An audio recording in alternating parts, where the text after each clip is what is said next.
The Bonner Institute, which is a institute that does religious assessments, says 90% of Americans call themselves Christians. However, not even 60% are committed to regular Christian worship. How does that work? How does that work? How do I call myself a Christian and I don't even participate in God-commanded Christian worship on the first day of the week? How do we do that? Clearly, there is a drastic lack of understanding that is going on in our religious world that is catered to by not only members of particular religious organizations, but even in essence by those who guide and those who lead them. I need to walk every single day in a loving relationship with God where I prioritize His will and not my will. Oops.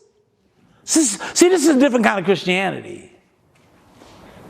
This is a different kind of development going on in people who call themselves or want to identify themselves as followers of Christ, as disciples of Christ, as Christians. It's a different kind of observation.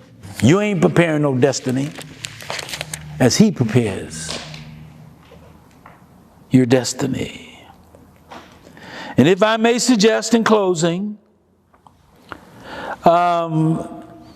God's word alone guides the spiritual decisions that you and I make and invest in. God alone. Not family, and certainly I'm suggesting family that would be in contradistinction to God's will, word, and ways. Not friends who have a different sleight of thought on various subjects.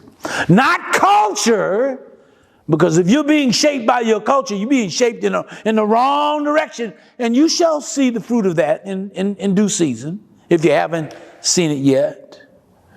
And certainly not social media. Hello. Social media should not be the influential factor in the believer's life, because it should be God's word. We often, many of us, we know this and we understand this, but the problem is this.